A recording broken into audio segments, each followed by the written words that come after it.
Hey guys, it's Dimitri here. Let's talk about my impressions of my 2015 335i versus my old car, which was a 2015 WRX Subaru. So I'll start off with the fact that both cars I modified very lightly. On the WRX, I only made it to stage 2 plus-ish. You know, I had a custom tune with the Cobb access port. I had a catted downpipe. I had a muffler delete catback system, so not really a true catback, but you know, I had muffler delete on there. Had the intake, TGV deletes, and that's all. On the 2015 335i, which is the car you see me in today, it's the rear-wheel drive version and an automatic. I've owned a 2015 and a stick and an all-wheel drive, and the automatic is far superior and the rear-wheel drive is far superior as well. So when I got rear-ended and that car was totaled, there was no question that I was going to step into a rear-wheel drive automatic version of that car. And I sprung for gray this time. The last one was the Alpine white, and now I have the gray. I forget what they call it. It's a beautiful gray though.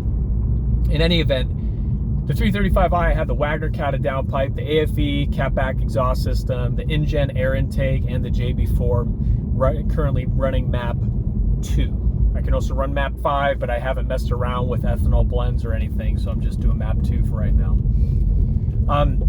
Car for car, the 335i is much quicker.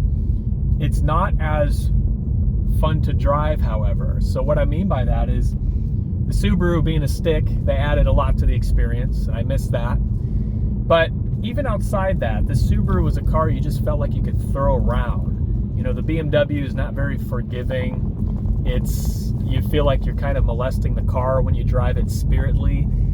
The BMW I could drive in a spirited manner, and it just felt like the car really commanded it. However, the BMW is much quicker. Stock for stock, it's quicker in a straight line.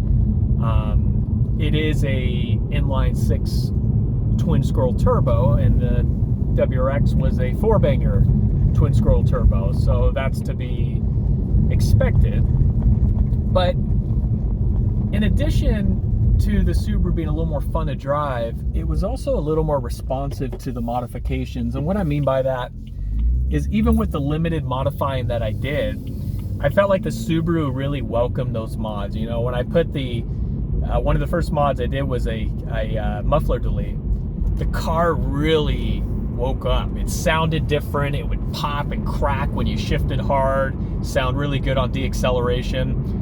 The BMW, it does have like it burbles a lot on deacceleration if I put it into like second gear when I'm going down a hill, and it does make a lot of cool sounds. It lets out a really nice burp when you accelerate, especially since I put the AFE catback exhaust system and the downpipe on. It is also fun to drive using the paddle shifts, but I just don't feel like, as much as the Subaru, it's fun to drive, and the modifications don't really wake it up as much. You know, the intake sound is minimal compared to the Subaru. The Subaru sound like a nice big whoosh and splash.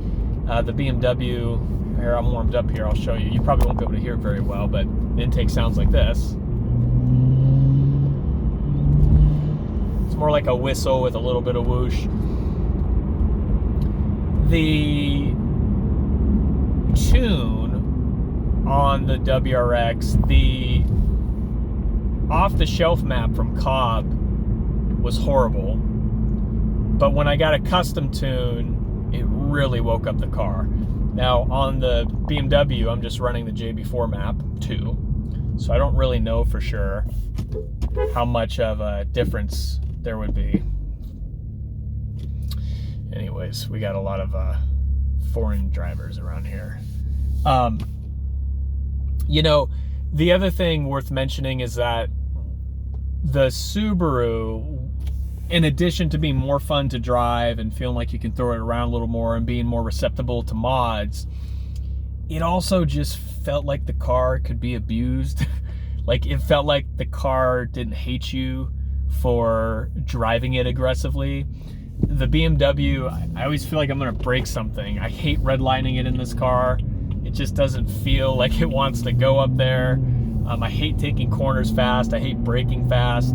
I have a friend that's been trying to get me into autocross, and I'm actually looking for a car for that. Most likely we'll get a 2015 Plus STI. But I probably wouldn't do that with this car. Just, even though it's the rear-wheel drive and it feels much lighter than the all-wheel drive. I had the all-wheel drive version, and I think it was a couple 100 pounds heavier. But even it being a rear-wheel drive, it just does not feel like it wants to be driven aggressively, and that's kind of disappointing. The other thing worth mentioning is stick for stick. This car in a stick versus Subaru in a stick. The manual transmission in the BMW is horrible. It's so clunky. It just feels like you're breaking metal when you shift gears hard. I did not enjoy having a stick shift version of the F30 335i. I absolutely enjoyed it on the Subaru. I guess what I'm getting out is I kind of miss having a stick shift, and I kind of miss having a Subaru. So I'm in the market for one. This week I'm looking at one that's part of an estate sale. An 84-year-old man had one, 2017 STI, and it's got everything from custom wheels to bypass valve, wastegate. It's got an aftermarket turbo. It's got obviously the intercooler, the downpipe, and all that. It's only got 17,000 miles. It sounds like they'll take about 30K for it. It's in red though. Not sure how I feel about that. I like gray. It's my favorite color. If I had a perfect choice for a Subaru, I'd probably get the blue. You know, it's a little young looking, but I kind of always wanted a World Rally blue Subaru. But in any event, you know, I'm really enjoying the 335. I don't think I'm going to modify it any further. I do have a WRX intercooler that I bought and I haven't put on. That was a much more difficult job than getting the downpipe on, just as an example. So I would like to throw that on at the very least. I've had it for over 3 months, so I can't return it. My intake temperatures aren't horrible. I'm not really running the car too aggressively, but I would like to get that intake on. I never got an intake on the Subaru. I didn't make it there. That's not something that my mind wasn't there. I think that car runs pretty good though, if you just go to stage 2-ish, you know, and with the addition of the intake. I don't think it really suffers too much without an aftermarket intercooler. This car, the big problem is the charge pipe can bust.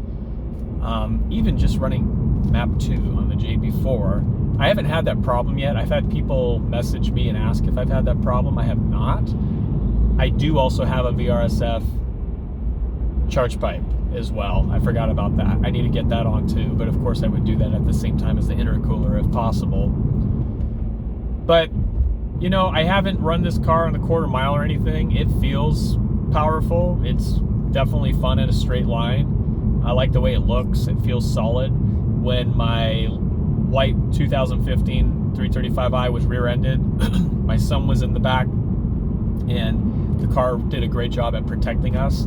I don't know if the Subaru would have offered that.